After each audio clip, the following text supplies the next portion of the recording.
Today I am going to take your second lecture. આજે હું તમારો બીજો લેક્ચર લઈ આવ્યો છું. પહેલો લેક્ચર આપણો શોર્ટ હતો. આ બીજો લેક્ચર આપણે લઈ રહેલા છે. તેની અંદર જે છે એ આપણે આગળ વધીશું. આપણે અટકેલા ક્યાં હતા? તો પેજ નંબર 16 પર આપણે better product quality, out of 5 થી બેટર પ્રોડક્ટ ક્વોલિટી મળે. એટલે શું કે આ પ્રકારની રીતનો ઉપયોગ કરવાથી સારી ગુણવત્તાવાળી વસ્તુ મળે. સ્વાભાવિક જ છે ને, અલગ અલગ બાબત જોઈતી હોય અને ગુણવત્તા પણ સુધારવી પડે. ગુણવત્તા એટલે ટકાઉપણું આપણે કહીએ. ગુણવત્તા એટલે વન કાઇન્ડ ઓફ ક્વોલિટી કહીએ આપણે.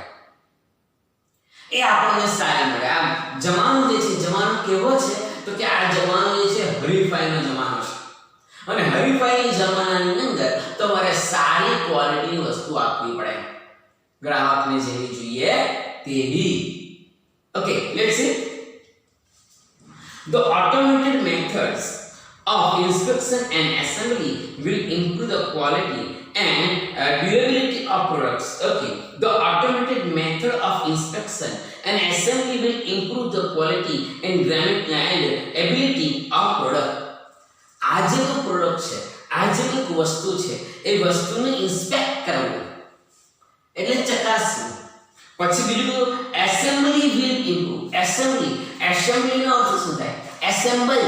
એમ તો એસેમ્બલી નો અર્થ સવારના પોરમાં તમે ભેગા થાય, પ્રાર્થના કરે સભાખંડની અંદર. It is also one kind of assembly.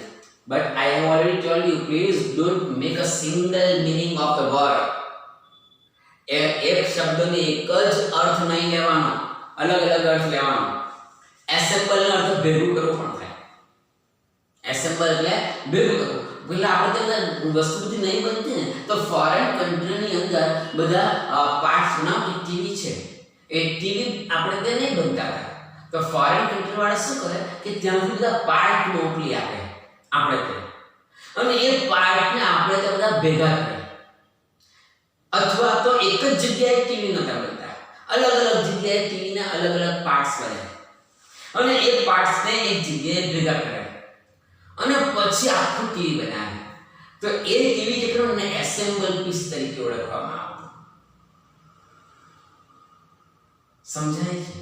જો sentence, the automated method of inspection and assembly will improve the quality and durability of product.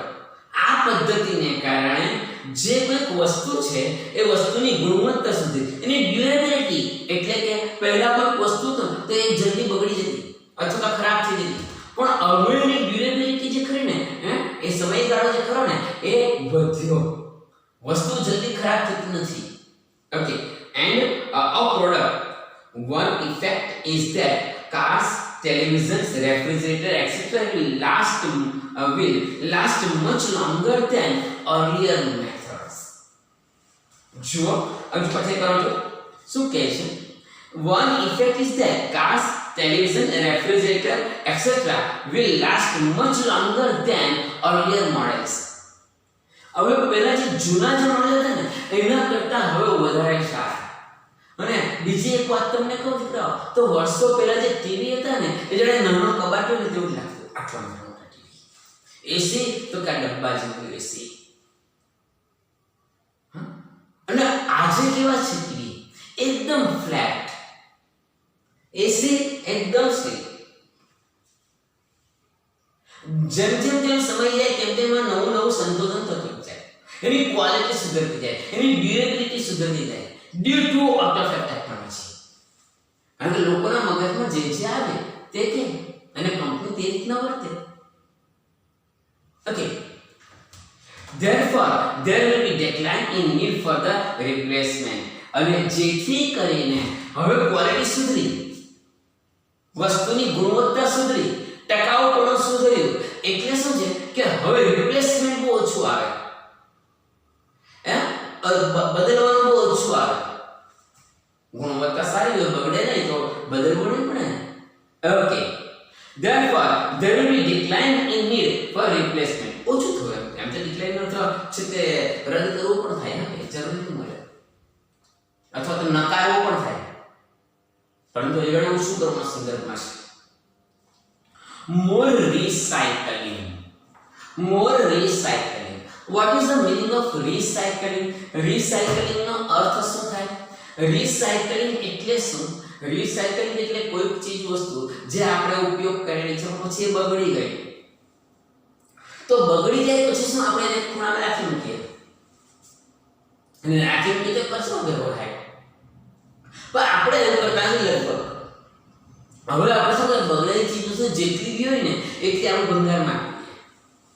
ભંગારવાળો પોતાના ઘરમાં રાખી નથી મૂકવાનો, એ શું કરશે, એ પાછો કંપનીને આપશે, અથવા તો એવી કોઈક એવું કોઈક જેના પર કામ કરતા કે બધી વસ્તુ બગડેલી વસ્તુ હોય ને એમાંથી એ કોઈક નવી વસ્તુ બનાવે, એનો જ ઉપયોગ કરીને કોઈક નવી વસ્તુ બનાવે. નવું મટીરિયલ એમ જોઈએ ને તો બધું જૂનું જે હોય ને એ જૂના મટીરિયલને એ નાશ કરી નાખે, પણ એમાંથી કંઈક નવું બનાવે, રિસાયકલ. એમાંથી કંઈક નવું બનાવે એને રિસાયકલ તરીકે ઓળખવામાં આવે. ખરાબ થઈ ગયેલી ચીજ વસ્તુમાંથી નવી કોઈ ચીજ વસ્તુ ઉત્પન્ન કરવી એને રિસાયકલ કહેવાય. That's all. તો રિસાયકલ જેટલું વધારે થાય ને એટલું આપણા માટે પણ સારું, સસ્તું પણ પડે અને પર્યાવરણ માટે પણ સારું. કંઈક નવી વસ્તુ, એકદમ નવી વસ્તુનું ઉત્પન્ન કરો ને તો શું થશે, એનું કોસ્ટ ઉપર જાય, એની કોસ્ટની કિંમત વધે, કારણ કે કાચા માલનો ઉપયોગ કરવા, બધી વસ્તુ નવી વસ્તુ, મિકેનિઝમ નવું. પણ જ્યારે કોઈક બગડેલી ચીજ વસ્તુ અને એમાંથી જે મટીરીયલ તમને જોઈતું હોય તે મટીરીયલ લઈ અને એમાંથી કોઈક નવી વસ્તુ ઉત્પન્ન કરે તો એને રિસાયકલ કહેવાય. જો instead of buying the latest model of car or throwing away an old toaster, the customer will return their older models and get back a new model fabricated from that old stock. Here, અત્યારે ચોમાસું ચાલે છે, right? દુનિયાભરના selling કરશે, આટલા ટકા discount, આટલા ટકા ડિસ્કાઉન્ટ. મેં સેલ શબ્દ કીધું, સેલના ની કેટલા બધા અર્થ, SELL cell, CELL cell, SALE cell, SHALL cell, કેટલા બધા સેલ જો, SELL સેલ, પછી SALE cell, CELL cell, SHALL cell.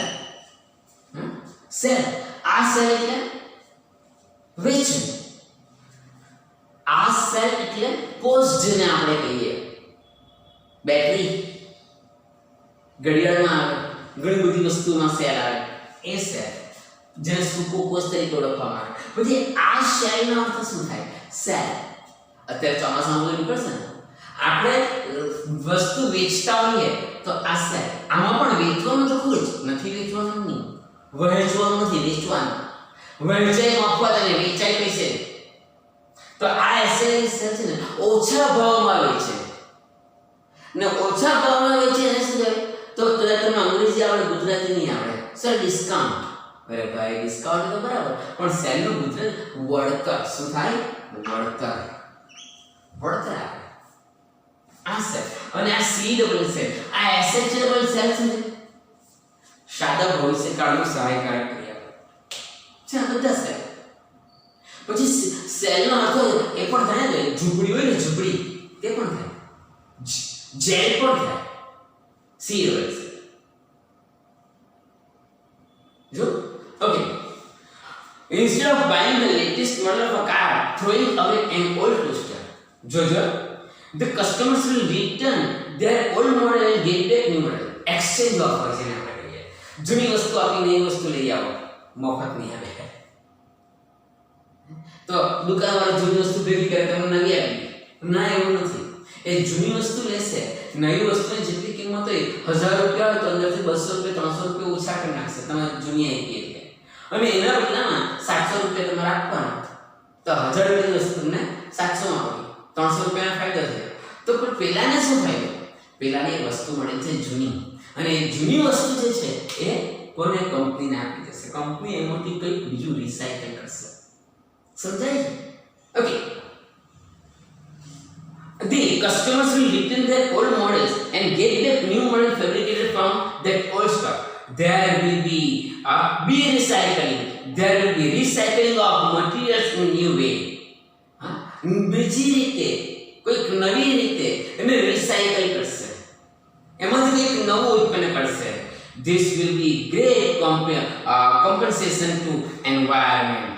This will be a great compensation to environment. પર્યાવરણને આ ખૂબ જ ફાયદો થશે. પર્યાવરણમાં એક વળતર, એમ તો કમ્પન્સેશન નો અર્થ બી વળતર થાય હશે. હા, વળતર પર્યાવરણને પણ ફાયદો થાય. કારણ જે વસ્તુ એકદમ નવી બનાવતા હોય એની અંદર જે કોઈ પદ્ધતિનો ઉપયોગ કરીએ અને જૂની વસ્તુ છે એમાંથી કંઈક બનાવીએ, એનું જે પ્રક્રિયા કરીએ તો એ બંનેમાં શું થશે?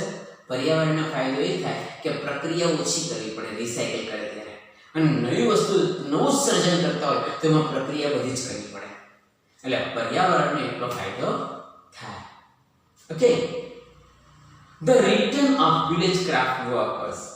ઓકે, આ વસ્તુ આપણે નેક્સ્ટ લેક્ચરમાં જોઈશું. સોરી, આજે થોડુંક મને એવું લાગ્યું કે પહેલા લેક્ચર આપણે થોડો ઓછો સમય લીધો, એટલે પછી મેં આ પાછો બીજો સમય થોડો તમારો લીધો છે. ઓકે.